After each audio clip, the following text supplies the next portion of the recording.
हमारे भाग बदल जाए। ऐसा कहकर राजा प्रदेश चला गया।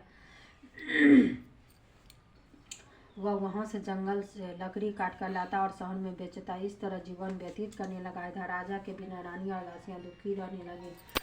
किसी दिन भोजन मिलता और किसी दिन जल पीकर ही रह जाती। एक समय रानी और दासी को 7 दिन बिना भोजन के व्यतीत करना पड़ा। तो रानी ने अपनी दासी से कहा, हे दासी, यहाँ पास ही के नगर में मेरी बहन रहती है, वो बड़ी धनवान है।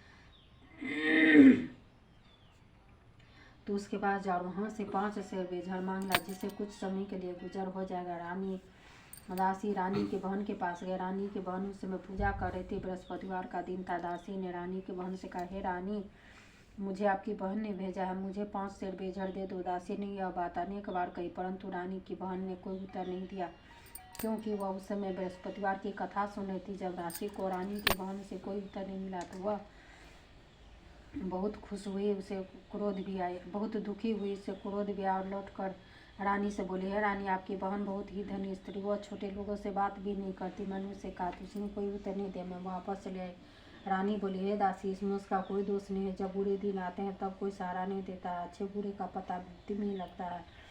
जो ईश्वर की इच्छा होगी वही होगा। यह सब हमारे भाग्य का दोष है। उधर रानी की बहन ने सोचा कि मेरी बहन की दासी आई थी, परंतु जब मैं उसे नहीं बोली से वह बहुत दुखी हुई होगी। अतः कथा सुना और विष्णु भगवान का पूजन समाप्त कर वो अपनी बहन के घर आई और कहने लगी, हे बहन, मैं बृहस्पतिवार का व्रत कर रही थी, तुम्हारी दासी हमारे घर गई थी, परंतु जब तक कथा होती तब तक न लोग उठते हैं न बोलते हैं, इसलिए मैंने बोली, कहो दासी क्यों आई थी? रानी बोली, बहन, हमारे घर अनाज नहीं था, वैसे तुमसे कोई बात छिपी नहीं है, इस कारण मैंने दासी को तुम्हारे पास 5 सेर बेझर लेने के लिए भेजा था। रानी की बहन बोली, बहन देखो, बृहस्पति भगवान सबकी मनोकामना पूर्ण करते हैं, देखो शायद तुम्हारे घर में अनाज रखा हो। यह सुनकर दासी घर के अंदर गई। वहाँ उसे एक घड़ा बेझर से भरा मिल गया। उसे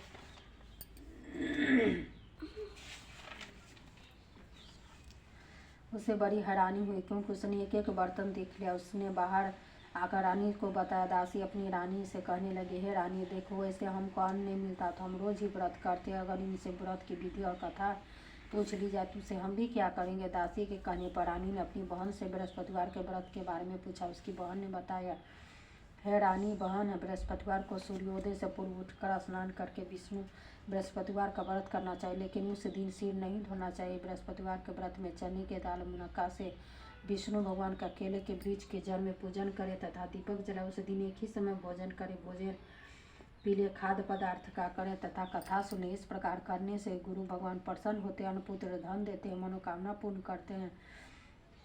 व्रत और पूजन की विधि बताकर रानी की बहन अपने घर लौट आई। रानी और दासी दोनों ने निश्चय किया कि बृहस्पति देव भगवान का पूजन जरूर करेंगे। 7 दिन बाद जब बृहस्पतिवार आया तो उन्होंने व्रत रखा। घुड़साल में जाकर चना गुड़ भी लाए तथा उसी दाल से केले के वृक्ष के जड़ तथा विष्णु भगवान का पूजन किया। भोजन पिला कहाँ से आवे, दोनों बड़ी दुखी हुई, परंतु उन्होंने व्रत किया था, इस कारण बृहस्पति देव भगवान प्रसन्न थे। एक साधारण व्यक्ति के रूप में वो 2 थालों में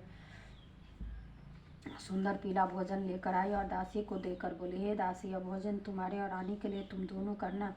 दासी भोजन पाकर बड़ी प्रसन्न हुई। रानी से बोली, चलो रानी जी, भोजन कर लो। रानी को भोजन आने के बारे में कुछ पता नहीं था, इसलिए वह दासी से बोली, तो जा तू ही भोजन कर, क्योंकि तू हमारी व्यर्थ में हंसी उड़ाती है। दासी बोली, एक व्यक्ति भोजन दे गया। रानी कहने लगी, वह भोजन तेरे लिए दे गया है, तू ही भोजन कर, क्योंकि तू हमारी व्यर्थ में हंसी उड़ाती। दासी ने कहा, वह व्यक्ति हम दोनों के लिए 2 थालों में भोजन दे गया, इसलिए मैं और आप दोनों ही साथ साथ भोजन करेंगे। दोनों ने गुरु भगवान को नमस्कार कर भोजन प्रारंभ किया। उसके बाद से वे प्रत्येक बृहस्पतिवार को गुरु भगवान का व्रत और पूजन करने लगे। बृहस्पति भगवान के कृपा से उसके पास धन हो गया, परंतु रानी फिर पहले की तरह आलस करने लगी। तब दासी बोली, देखो रानी, तुम पहले भी इस प्रकार आलस करती थी, तुम्हें धन के रखने में कष्ट होता था, इस कारण सभी धन नष्ट हो गया। अब गुरु भगवान की कृपा से धन मिला है तो फिर तुम्हें आलस होता है। बड़ी मुसीबतों के बाद हमने धन पाया, इसलिए हमें दान पुण्य करना चाहिए। तुम भूखे मनुष्य को भोजन कराओ, प्यार लगाकर ब्राह्मणों को दान दो, कुआं तालाब आदि का निर्माण करा, मंदिर पाठशाला बनाकर दान दो, कुंवारी कन्या को विवाह करो, धन को शुभ कार्यों में खर्च करो, जिससे तुम्हारे कुल का यश बढ़े तथा स्वर्ग की प्राप्ति और पितर भी प्रसन्न हुए। दासी की बात मानकर रानी ने इसी प्रकार के कर्म करने प्रारंभ किए, इससे उनका काफ़ी यश होने लगा। एक दिन रानी और दासी दोनों आपस में विचार करने लगी कि